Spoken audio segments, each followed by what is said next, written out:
તો વડોદરા શહેરમાં બોગસ જન્મના દાખલા કાઢતી ટોળકી સક્રિય થઈ છે। શહેરમાં વધુ એક બોગસ જન્મનો દાખલો પકડાયો હતો, જેમાં વોર્ડ નંબર 19ની કચેરીમાંથી જન્મનું બોગસ પ્રમાણપત્ર પકડાયું હતું।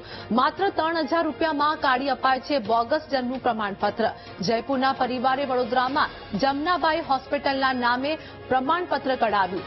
મકરપુરા જીઆઈડીસી પોસ્ટ ઓફિસમાંથી બોગસ જન્મનું પ્રમાણપત્ર કઢાવ્યું હોવાનો દાવો કરવામાં આવ્યો છે, જેમાં પોલીસે પરિવારની અટકાયત કરીને વધુ પૂછપરછ પણ શરૂ કરી છે। શહેરમાં છેલ્લા 2 મહિનામાં 5 નકલી જન્મના દાખલા મળી આવતા ચકચાર મચી ગઈ છે। ખૂબ જ ગંભીર અને ચિંતાનો વિષય છે કે બેક ટુ બેક જ અત્યારે છેલ્લા 2 મહિનાની અંદર 5મો કેસ પકડાયો છે અને સદર વોર્ડ ઓફિસમાં 19 નંબરમાં બીજી વખત પકડાયો છે। ગંભીરતા બાબત એવી કહેવાય કે લોકોની જાગૃતતાનો અભાવ છે, કાં તો શોર્ટકટ શોધવાની પદ્ધતિ છે।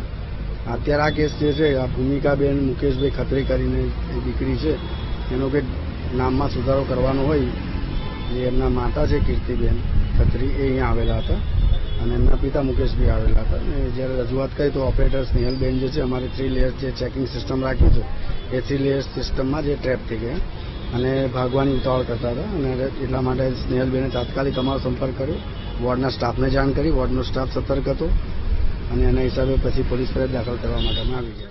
पोस्ट ऑफिस जीआईडीसी में गए थे बनवाने के लिए, तो हमारा जन्म नाम सुधारा करवाना था। तो मेरा जो ओरिजिनल था ना वो गुम हो गया था, बर्थ सर्टिफिकेट। तो मैंने बोला हमको नाम सुधारा करवाना है तो उसका क्या कर सकते। तो उन्होंने बोला कि ऐसे हो तो मैं आपको दूसरा बनवा के दूंगा। तो मैंने बोला ठीक है, अगर काम हो रहा है तब बनवा के दो। तो उनको मना करना चाहिए ना, मेरे को तो पता नहीं था ऐसे। मैंने बोला मेरा आधार कार्ड देना है स्कूल में, तो मैं बन रहा है तो बनवा देती हूँ। उन्होंने बोला ठीक है। फिर उन्होंने बोला इतने लगेंगे। मैंने बोला कोई दिक्कत तो नहीं आएगी। उन्होंने बोला नहीं कोई दिक्कत नहीं आएगी, आपको ओरिजिनल के जैसे ही बनवा के दूंगा। मैंने बोला ठीक है बनवा के दे दो। फिर उन्होंने बनवा के दिया, 3000 लिए।